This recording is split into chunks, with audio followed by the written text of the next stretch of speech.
Welcome to this Florida Department of Transportation training. Assessing Mobility Effects is part of a video series providing guidance for sociocultural effects evaluations for transportation projects. This training has two parts. The first part begins by examining transportation mobility and the issues associated with transportation projects. The training goes on to describe a methodology for identifying and assessing potential mobility effects during sociocultural effects evaluation. Let's get started. 6 issues create the framework for assessing community effects during sociocultural effects evaluation. Mobility is one of the 6 issues. The mobility issue explores the potential for project effects relative to a community's mobility choices, the transportation system's connectivity across travel modes and to local destinations, traffic circulation and its influence on distance to destinations, and public parking, which can facilitate intermodal connectivity and destination accessibility. During sociocultural effects evaluation, we also seek to understand how the project could affect all population groups in the study area, with particular attention to transportation disadvantaged groups. To facilitate the assessment of the mobility issue, the department has developed a series of related SCE considerations, which I will talk about in the coming slides.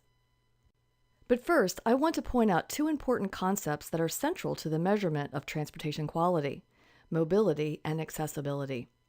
Mobility is the ability of people to make trips to satisfy their needs or desires by any combination of modes of transportation. Often measured by congestion or level of service, mobility is not a goal in itself, but rather a means to reach one's destinations. Mobility is one way of increasing accessibility. Accessibility is an area-wide measure of the ease of travel between locations within a defined geographic area. For the most part, accessibility to opportunities available at destinations is the reason we make trips. Destination accessibility is a product of several factors, including mobility choices offered, the level of connectivity and continuity of the transportation system, including the degree of connectivity of a single mode or across multiple modes, land use and urban design conditions that affect destination proximity and directness of travelways, the physical abilities of transportation system users, and the quality and affordability of mobility options. During sociocultural effects evaluation, the SCE considerations prompt us to examine the mobility choices available or planned in the study area and the potential for mobility by any combination of modes to be increased or decreased as a result of the project. Mobility choices influence community quality of life. Access to multiple transportation modes helps ensure mobility for everyone. For people who use an automobile but have occasion when they are unable to drive, other forms of transportation can serve as backup mobility. Mobility choices improve the efficiency of the transportation system by reducing reliance on motor vehicles and the associated fiscal and environmental costs of traffic congestion relief projects. And lastly, people tend to enjoy the lifestyle that is possible when a community has safe, pleasant, and readily accessible transportation options, including walking, biking, and transit. Because people travel in different ways, an equitable transportation system supports multiple modes of travel. Complete streets serve the transportation needs of users of all ages and abilities while maintaining safety and mobility. The department adopted its Complete Streets policy in 2014, which aims to create a context-sensitive system of complete streets on the state highway system, including the strategic intermodal system. Complete streets will be accomplished through project planning, design, construction, reconstruction, and operations. The next SCE consideration is the potential for project effects on transportation system connectivity. If modes and destinations are not physically connected, users will be unable to put together a trip that combines them efficiently. Connectivity concerns travel within a single mode or across a sequence of modes. Mode sequencing is typical for trips involving transit because other modes serve the first and last mile. Connectivity between transportation facilities and destinations in a community are also considered. We look for connections between neighborhoods or between residential areas and business areas, and if the project could lead to changes in the level of connectivity. Also, connectivity to businesses and services via non-motorized modes is specifically examined during the evaluation. Assessment of the mobility issue considers traffic circulation in terms of travel time and distance to destinations, factors that influence modal choice. A project that emphasizes mobility and travel time reduction could encourage sprawl pattern development in remote locations.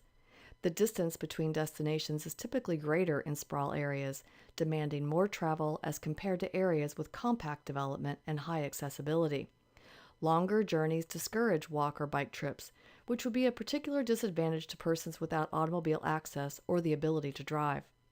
In areas with existing development, a project structure or related street closures could reduce the density of pathways in the area, affecting travel time and distance to destinations. Conversely, a project, such as a bridge over an urban waterway or a pedestrian bridge over a busy in-town highway, could increase connectivity or continuity of the transportation system to shorten travel time and distance. During sociocultural effects evaluation, we consider the potential for disruption, displacement, or elimination of public parking as a result of the project. The availability of parking can affect the directness in reaching a destination, as well as the level of connectivity between modes.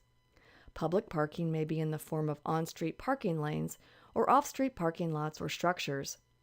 Public parking may provide intermodal connectivity to business districts, shopping centers, and modal transfer points, such as a park-and-ride lot at a transit station or a trailhead. Sociocultural effects evaluation gives special attention to potential effects on transportation disadvantaged populations, including those for whom cost or physical ability limits their accessibility to the transportation system. Such individuals often have less access to a personal automobile and so may face barriers to mobility in automobile-dependent contexts. Now that we have framed the issues, let's talk about the process for identifying and assessing potential mobility and accessibility effects. These tasks are performed in Step 4 of the sociocultural effects evaluation process. At this point in the process, we will have completed Steps 1 through 3, which are reviewing the project information, defining a study area encompassing any areas with potential for mobility effects, and collecting data describing the demographics and community resources in the study area. These steps are discussed in detail in preparing for SCE evaluation, a video in the department's SCE evaluation training series. Step 4, Evaluate Sociocultural Effects, involves 3 main tasks: identifying mobility resources and determining their level of importance to the community, assessing potential project effects on those resources and on community groups in the study area, including the potential for positive and negative effects, and gauging the severity of potential negative effects. The first task, Task A, is to review the community information compiled during preparation for the SCE evaluation. This information includes the project information, demographic analysis, community resource data, and any prior public input. Through this task, we begin learning about the community, its context, local values, and ways and patterns of life that could be changed as a result of the project. What is known about a project at the time of the sociocultural effects evaluation will be stated in the project description. This information describes the project purpose and need, the general facility type, such as a trail or a road, the existing and proposed facility, including the geographic location and extent of the project alternatives, and physical features such as the project width or footprint and any other features of significance to the project environmental evaluation. From this information, we examine in the abstract the relationship between the project's physical and operational characteristics and the community context to understand the potential for project effects. The project demographic analysis tells us about the characteristics of population groups in the study area and their physical distribution in relation to the project, transportation facilities and services, and significant destinations in the community. We need to know about the general resident population, as well as workers, business patrons, and user groups that frequent the area. Population groups that are vulnerable to community change are of particular interest in the assessment of mobility and accessibility effects. These groups include transportation disadvantaged groups, no and low car households, and populations having special protections under federal non-discrimination laws and policies. More information on preventing discrimination during transportation decision-making is available in the Facilitating Equitable Outcomes videos on the department's SCE webpage. In preparation for SCE evaluation, information on a full spectrum of community resources is typically compiled from a database such as the department's environmental screening tool. From the database information, select data that is relevant to mobility and accessibility, including community facilities, existing and future land use, transit routes, stops and hubs, transportation disadvantaged service provider areas, existing and planned trails, the rail network, airports, seaports, and marinas, and crash data. Supplement the database information as needed to fully depict mobility and accessibility conditions in the community. The local government or metropolitan planning organization may have collected information on sidewalk, bicycle, and transit facilities, pedestrian and trail crossings, public parking, and other transportation facilities in the area. These sources will also be able to inform you about any policies, plans, or programs applicable to the study area, including the Long-Range Transportation Plan and local and state transportation improvement programs. Local news reporters or bloggers may have written about the community's transportation issues and how people feel about them. Going to the study area to observe conditions in the field will help you verify the database information and identify features not reported in the data. The last step in Task A is to assign a level of value to potentially affected resources. Public input from a previous project phase may provide indication of a resource's significance to the community. Review the project file to see if any comments pertain to mobility or accessibility. If prior public input is not available or is inadequate for the assessment, community outreach should be conducted.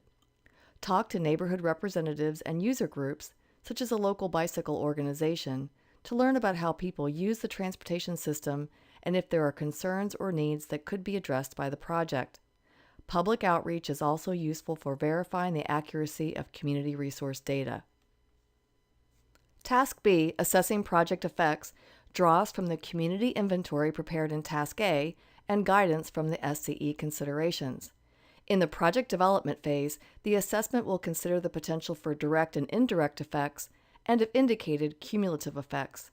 A cumulative effects assessment is not required in a planning phase SCE evaluation, but related observations may be noted. To learn more on this topic, see the Cumulative Effects Evaluation Handbook on the department's website.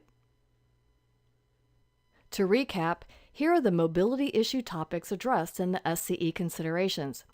By providing a response to each SCE consideration that is relevant to the project will help you prepare a thorough evaluation. The level of detail for the assessment will depend on the potential for effects and the severity of the effects, which I'll talk more about a little later. The SCE considerations are available in their entirety on the department's SCE webpage.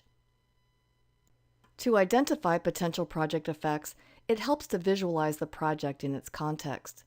How might the project's physical or operational characteristics affect how people move about their community? Would it be easier or more difficult to carry out typical activities, such as walking to school, biking to the grocery store, taking the bus to work, or driving a delivery truck through the area?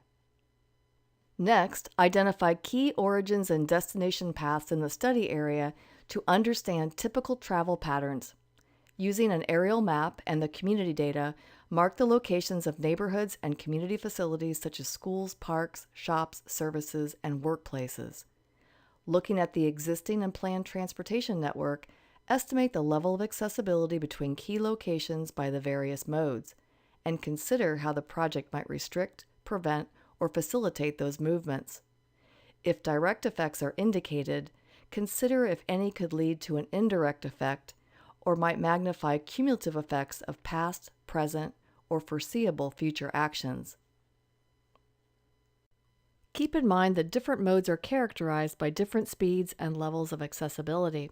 At a rate of 3.5 miles per hour, a pedestrian can typically walk 1/2 mile in 10 minutes. In the same time, a cyclist might travel 2 miles and a motorist 4 or 5 miles, depending on conditions. If a destination is within the 10-minute walk area, a person may be able and inclined to make the trip by walking. This area, referred to as the walkshed, is used to delineate the area where walk trips are most probable. Note that barriers such as wide highways and superblock development patterns can make the functional walkshed smaller, while a continuous street grid and short blocks can increase the walkshed beyond the 1/2 mile mark. Task C, the final task in assessing project effects, is to gauge the severity of the potential effects that were identified. Consider the effects characteristics, including their relationship to the community context. Ask what is the type, quality, and sensitivity of the resource, and is it significant to the community? You will want to determine if a potential effect would disproportionately burden any vulnerable population. Next, contemplate the likelihood that the effect would actually occur, and if it would occur even if the project were not built. Consider the scale and extent of the effect, and its cumulative impact when combined with other potential effects. The timing and duration of an effect are factors. For instance, construction-related effects can be very disruptive to travel for extended periods of time. And finally, the potential to avoid, minimize, or mitigate effects are considered. When gauging the severity of project effects, you'll want to listen to what affected communities have to say. In the project planning phase, this input can be obtained through government advisory committees or neighborhood organizations in the affected area. In later project phases, the public outreach effort should be structured to ensure that all affected groups have opportunities to voice their concerns and preferences for the project. This concludes the training on assessing mobility effects. If you have questions about SCE evaluation, please contact Dr. Rusty Endemoser, State Public Involvement and Community Resources Coordinator. Additional resources and guidance are available on the department's SCE website. Links to resources referenced in this video are listed on the following slide. Thank you for viewing this production of the Florida Department of Transportation.